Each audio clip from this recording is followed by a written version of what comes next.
ರಥಸಪ್ತಮಿ ಸೋಮವಾರದಿಂದ ಶನಿವಾರ ಸಂಜೆ 6 ಗಂಟೆಗೆ. ನನಗೂ ಆಶ್ಚರ್ಯ ಆಗ್ತಿದೆ. ಅವಳಿಗೆ ಸೂರ್ಯನ್ ವಿಚಾರ ಆಗ್ಲಿ ನನ್ ವಿಚಾರ ಆಗ್ಲಿ ಪ್ರತಿಯೊಂದು ಗೊತ್ತಿದೆ. ಅವಳ ಮುಖ ಒಂದು ಬದಲಾಗಿದೆ ಅನ್ನೋದು ಬಿಟ್ರೆ ಅವಳು ಮಾತಾಡೋ ಸ್ಟೈಲು, ಅವಳ ಕೋಪ ಎಲ್ಲ ಸುರಭಿನೇ ಹೋಲುತ್ತೆ. ಯಾರೇ ಆಗಲಿ ಇಷ್ಟೊಂದು ಪರ್ಫೆಕ್ಟ್ ಆಗಿ ಎಲ್ಲಾನು ನೆನಪಿಟ್ಕೊಂಡು ಆ್ಯಕ್ಟ್ ಮಾಡೋಕ್ಕಾಗಲ್ಲ. ನೀವೇನು ಹೇಳ್ತೀರಾ ಡಾಕ್ಟರ್? ಅವಳು ಮಾತಾಡ್ತಾ ಇದ್ದಾಗ ಕಾನ್ಫಿಡೆಂಟ್ ಆಗಿದ್ದನ್ನ ನಾನು ನೋಡಿದೆ. ಯಾರಾದರೂ ಗಮನಿಸ್ತಾ ಇದ್ದಾರನ್ನೋ ಅನುಮಾನ ಕೂಡ ಅವಳ ಕಣ್ಣಲ್ಲಿ ಒಂಚೂರು ಇರಲಿಲ್ಲ. ಅವಳ ಬಾಡಿ ಲ್ಯಾಂಗ್ವೇಜ್ ಕೂಡ ಕ್ಯಾಶುವಲ್ ಆಗಿತ್ತು. ಅವಳ ಭಾವನೆಗಳು ಕೂಡ ತುಂಬ ನ್ಯಾಚುರಲ್ ಆಗೇ ಇತ್ತು. ಆದರೆ ನೀನು ಇವತ್ತವಳ ಜೊತೆ ಮಾತಾಡ್ತಾ ಇರಬೇಕಾದ್ರೆ ಅವಳ ಮುಖದಲ್ಲಿ ಹೊಸ ಲಕ್ಷಣಗಳನ್ನೇ ಗಮನಿಸಿದೆ. ಅದು ನಾರ್ಮಲ್ ಆಗಿರಲಿಲ್ಲ. ಸೊ ಕೆಲವೊಂದು ಎಕ್ಸ್ಪೆರಿಮೆಂಟ್ಗಳನ್ನ ಮಾಡಬೇಕಾಗತ್ತೆ. ಅಲ್ಲಿವರೆಗೂ ನಾನೇನು ಡಿಸಿಷನ್ಸ್ ತಗೊಳಕ್ಕಾಗಲ್ಲ. ನೀವೇನೇ ಹೇಳಿ ಸೂರ್ಯ, ನನ್ನ ಜೀವನದಲ್ಲಿ ನಾನು ನೋಡ್ತಾ ಇರೋ ಮೊದಲನೇ ಮಿಸ್ಟೀರಿಯಸ್ ಕೇಸ್ ಇದು. ನೋಡೋಣ ಎಷ್ಟು ಬೇಗ ಎಷ್ಟು ಮಟ್ಟಿಗೆ ಇದನ್ನು ಸಾಲ್ವ್ ಮಾಡೋಕ್ಕಾಗತ್ತೆ ಅಂತ.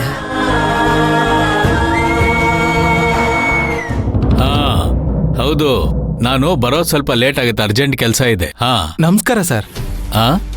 ಗಂಗಾಧರ್ ಅಂದ್ರೆ ನೀವೇ ಅಲ್ವಾ? ನಾನೇ. ದೋಣಿ ಬಾಡಿಗೆಗೆ ಬೇಕು ಅಂತ ಹೇಳಿದ್ರಿ. ಮನೆ ಹತ್ರ ಬರೋದ್ ಬಿಟ್ಟು ನನ್ನನ್ನ ಇಲ್ಲಿ ಯಾಕೆ ಕರ್ಸಿದ್ರಿ? ನದಿಗೆ ಹೇಗೆ 2 ದಡಗಳಿರುತ್ತೋ ಮನುಷ್ಯನ್ಗೂ ಹಾಗೆ 2 ಮನ್ಸುಗಳಿರುತ್ತೆ. ನದಿ ಹರಿಯೋ ದಿಕ್ಕು ಒಂದೇ ಕಡೆ ಆದ್ರೂ ಈ ಮನುಷ್ಯನ ಮನ್ಸು ನಾನಾ ಕಡೆ ಹರಿತಾ ಇರುತ್ತೆ. ನಾನ್ ಹೇಳೋ ವಿಚಾರ ಕೇಳಿ ನಾನ್ ಕೇಳಿದ ಪ್ರಶ್ನೆಗೆ ನೀವು ಉತ್ತರ ಕೊಡಬೇಕು ಅಂದ್ರೆ ಈ ನದಿಗೆ ಹೇಗೆ ಅಣೆಕಟ್ಟು ಕಟ್ತಾರೋ ಹಾಗೆ ನಿಮ್ಮ ಮನ್ಸಿಗೂ ಒಂದು ಅಣೆಕಟ್ಟು ಕಟ್ಟಬೇಕು. ಅದಕ್ಕೆ ನಿಮ್ಮನ್ನ ಇಲ್ಲಿಗೆ ಬರೋಕ್ ಹೇಳಿದ್ದು. ಸರ್, ನೀವು ಏನ್ ಹೇಳ್ತಾ ಇದ್ದೀರೋ ನನಗೆ ಅರ್ಥ ಆಗ್ತಾ ಇಲ್ಲ. ನೀವು ಬರಹಗಾರರಂತ ಹೇಳಿದ್ರಿ.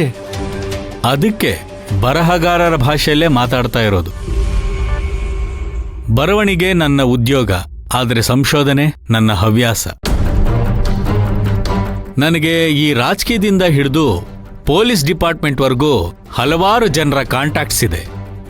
ಆದರೆ ಯಾವತ್ತೂ ನಾನು ಅದನ್ನ ನನ್ನ ಪರ್ಸನಲ್ ಯೂಸ್ಗೆ ಬಳಸ್ಕೊಂಡಿಲ್ಲ. ಇದನ್ನೆಲ್ಲ ನನ್ನ ಹತ್ರ ಯಾಕೆ ಸರ್ ಹೇಳ್ತಿದ್ದೀರಾ? ನೀವು ಯಾರ ಹತ್ರ ಮಾತಾಡ್ತಾ ಇದ್ದೀರಾ ಅಂತ ನಿಮಗೆ ಗೊತ್ತಿರಲಿ ಅಂತ ಹೇಳ್ತಾ ಇದ್ದೀನಿ. ಬಾಬಯ್ಯನವ್ರೆ, ನೀವು ಈ ಮಾರಿ ನದಿಯಲ್ಲಿ ಎಷ್ಟು ವರ್ಷದಿಂದ ದೋಣಿ ನಡೆಸ್ತಾ ಇದ್ದೀರಾ? ಸಣ್ಣ ಹುಡುಗ ಇದ್ದಾಗ್ಲಿಂದನೂ ದೋಣಿ ಹಾಯಿಸ್ತಾ ಇದ್ದೀವಿ ಸರ್. ಆ ನದಿನೇ ನಮ್ಗೆ ಅನ್ನ ಕೊಟ್ಟಿರೋದು. 3 ತಲೆಮಾರುಗಳಿಂದ ನಮ್ಗೆ ಅದೇ ಕೆಲಸ ಸರ್. ನೀವು ದೀಪಾವಳಿ ಹಬ್ಬದ ದಿವಸ ಈ ಮಾರಿ ನದಿಯಲ್ಲಿ ದೋಣಿ ಹಾಯಿಸ್ತಾ ಇದ್ರಲ್ವಾ?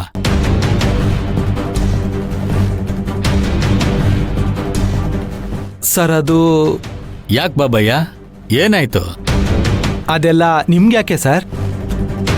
ಅಲ್ಲ, ನೀವು ವ್ಯವಹಾರ ಮಾತಾಡ್ತೀನಂತ ಬಂದು ಪೊಲೀಸವ್ರ ಥರ ಪ್ರಶ್ನೆ ಮಾಡ್ತಿದ್ದೀರಲ್ಲ. ಪೊಲೀಸ್ನವ್ರು ಬಂದು ವಿಚಾರಿಸಬಾರ್ದು ಅಂತಾನೆ ನಾನು ಅವ್ರ ಪರವಾಗಿ ಪ್ರಶ್ನೆ ಕೇಳ್ತಾ ಇರೋದು. ಹೇಳಿ ಬಾಬಯ್ಯ, ನೀವು ದೀಪಾವಳಿ ಹಬ್ಬದ ದಿವಸ ಎಲ್ಲಿದ್ರಿ? ಹಬ್ಬದ ದಿವಸ ನಾನು ಮನೆಯವ್ರ ಜೊತೆ ಹಬ್ಬ ಮಾಡ್ತಾ ಇದ್ದೆ. ಸುಳ್ಳು. ಹಾ ಸರ್, ನೆನ್ಪಾಯ್ತು. ಅವತ್ತು ಊರಲ್ಲಿರ್ಲಿಲ್ಲ. ನೀವು ಸುಳ್ಳನ್ನ ಇಂಪ್ರೂವೈಸ್ ಮಾಡ್ತಾ ಇದ್ದೀರಾ. ಈ ಸುಳ್ಳನ್ನ ಬೆಳೆಸಲೂಬಾರ್ದು, ಬಳಸಲೂಬಾರ್ದು ಬಾಬಯ್ಯ. ಅದು ನಮ್ಮ ಸಾವಿನ ತನಕ ಕರ್ಕೊಂಡು ಹೋಗ್ಬಿಡುತ್ತೆ. ಸರ್, ಏನಾದ್ರೂ ವ್ಯವಹಾರ ಇದ್ರೆ ಮಾತಾಡಿ, ಸುಮ್ಮನೆ ನನಗೆ ತೊಂದರೆ ಕೊಡಬೇಡಿ.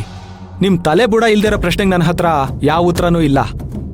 ಸುಮ್ಮನೆ ನನ್ನ ಟೈಮ್ ವೇಸ್ಟ್ ಮಾಡಬೇಡಿ ಸರ್. ಸಿಕ್ಕಾಪಟ್ಟೆ ನನಗೆ ಕೆಲಸ ಇದೆ. ಬಾಬಯ್ಯ, ನಿಂತ್ಕೊಳ್ಳಿ.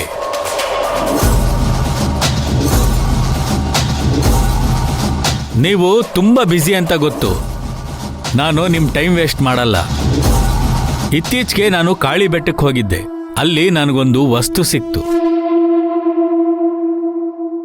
ಇದು ನಿಮ್ ಫೋನಾ ನೋಡಿ.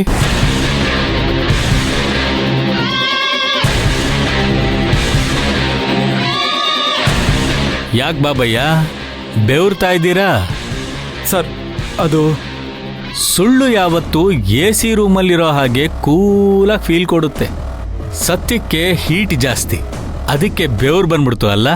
ಸರ್, ನೀವು